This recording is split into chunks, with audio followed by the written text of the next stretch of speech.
Maharashtra, the state lining the west coast of India. If you cross the city limits and venture into the interior, you will meet some selfless angels who sacrifice their personal comforts to serve the poorest of the poor with utmost dedication.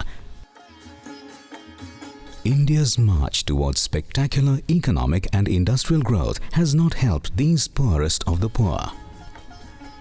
They have found someone to walk with them in their lonely struggle.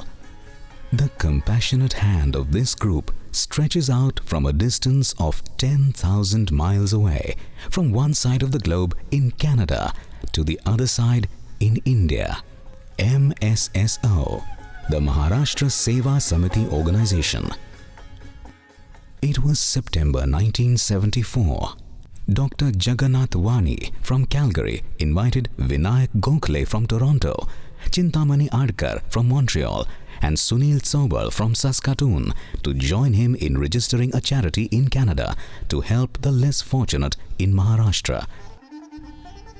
They migrated to the West in search of wealth and opportunities. The foundation of their success in the West was their education in India. They felt a need to repay their debt to India. They were intent on connecting with the less fortunate in their motherland. It was an effort to reduce the distance between the haves and the have-nots. This is the story of those extraordinary efforts, bridging miles and minds.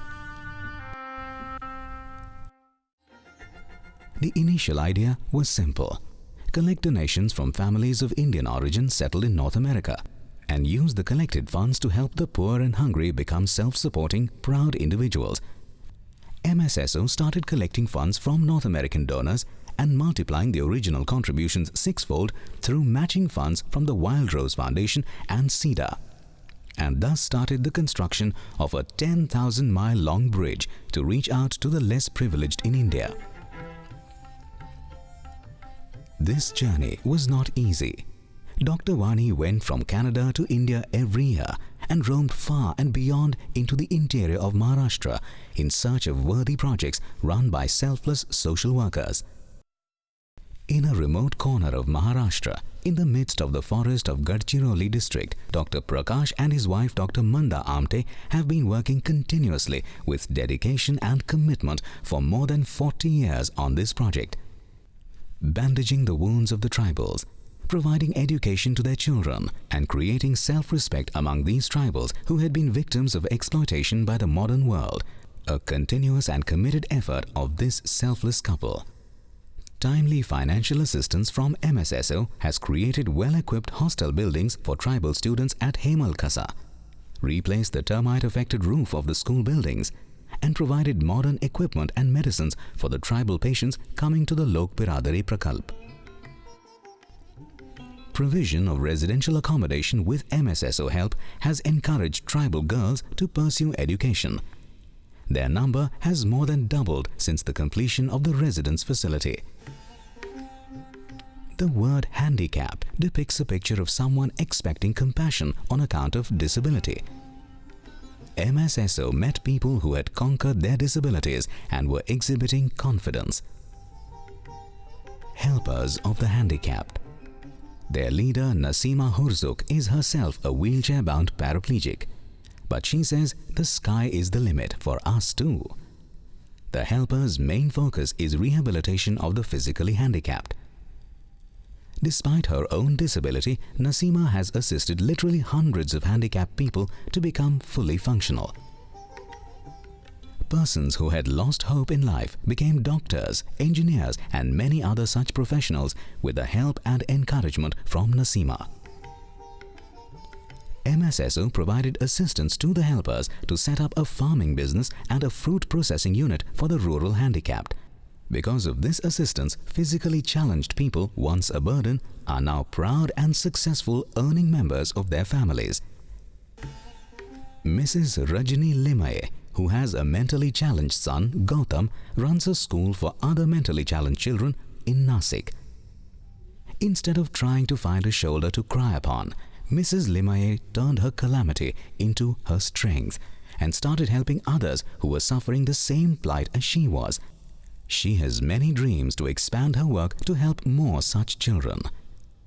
MSSO helped her organization Prabodhini Trust to construct a hostel and a school building, and in setting up a transportation facility for the kids to travel from their homes to their school. Mrs. Limaye's dreams have been fulfilled, and the school that Gautam's mother built is now better equipped to help the mentally challenged children. Here is Rajesh. Being a victim of schizophrenia, either he would sit quietly in a corner lost in something, or would get violent and fight with people around him. The very same Rajesh is now making a new beginning in life under the guidance of the Schizophrenia Awareness Association. He has now started working as a telephone operator. Like Rajesh, there are many other schizophrenia victims who are trying to remove the stigma of mental illness and start a new life. Devoted social workers of the Schizophrenia Awareness Association are walking with them to overcome the hurdles in their way.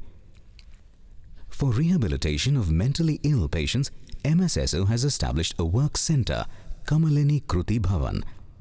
Many victims of schizophrenia are benefiting from the various activities carried out at Kamalini Kruti Bhavan. The tribes residing in the remote hilly regions of India are still deprived of modern medical facilities. Deliveries at the hands of traditional midwives are quite often fatal to the mother and the newborn. Financial assistance from MSSO helped the K.S. Wani Memorial Trust to train these traditional midwives in safer delivery techniques. This has considerably reduced fatalities during and after the deliveries of newborn babies. Children from slums collecting rags on city streets is an unfortunate reality. Swaroop Vardhini literally picks up these children from the street and sets them on the path of education. With the aid from MSSO, Swaroop Vardhini has provided a better life to the women and children from slums. Shantivan is an organization actively working to enhance self-esteem of the leprosy-affected patients through their rehabilitation. With assistance from MSSO, Shantivan has turned barren land into green pastures and has trained leprosy patients with decayed fingers to be self-supporting individuals. The Mahila Hak Saurakshan Samiti assists victims of domestic violence to become self-supporting, proud women. With financial support from MSSO, they have constructed a work center for destitute women and a hostel for tribal girls. S.R. Hiremat, popularly known as SR, is an advocate for the empowerment of the rural poor. He has initiated a movement for community control over natural resources and self-rule in Karnataka. MSSO has provided assistance to his organization Samaj Parivartan Samuday for forest management and environmental issues. Numerous such people have staked their lives for the cause of the less fortunate in India. These project partners on the eastern side and the generous donors on the western side of the globe are the strong pillars of the bridge spanning 10,000 miles across the ocean. MSSO makes every effort to ensure that every dollar that has come from the donors is utilized for the right cause. Funding agencies are naturally concerned about the proper use of financial assistance they provide. The Canadian International Development Agency has always been the largest contributor to any of the major projects funded by MSSO. They have evaluated MSSO and its overseas project partners at least 5 times. Impressed with the work, some evaluators joined the ranks of MSSO donors. Well, the whole journey, if you think about it, you start in a field, and it's probably when I said about the similarity to Dr. Wani, I would never stay in a job for 25 years doing the same thing. It would drive me crazy.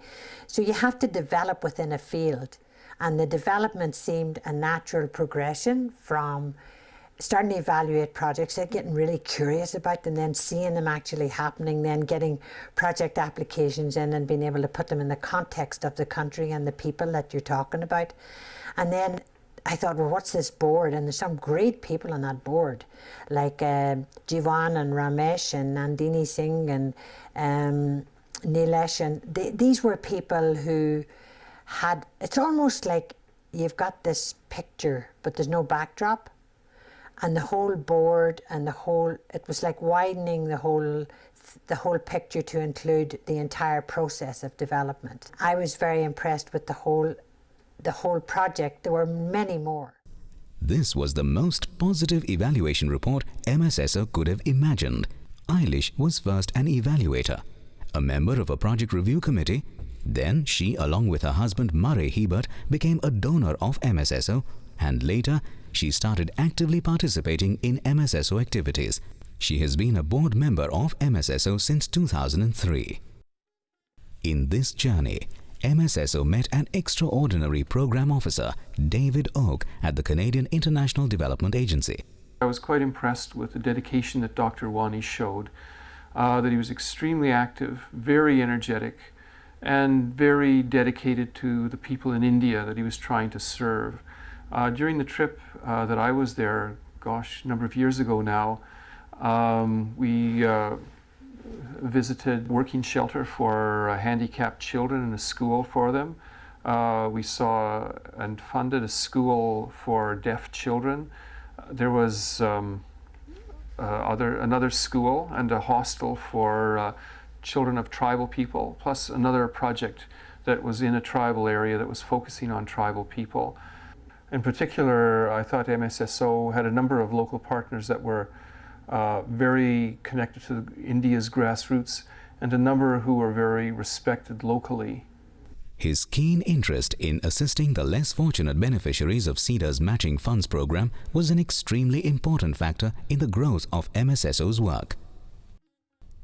MSSO's efforts to bring project partners into the global limelight climaxed when Dr. Prakash and Dr. Manda Amte received the 2008 Ramon Magsaysay Award. It is the most prestigious award of its kind within the Asian countries and is dubbed the Asian Nobel Prize. This is the bridge constructed by MSSO over the last 25 years, spanning 10,000 miles.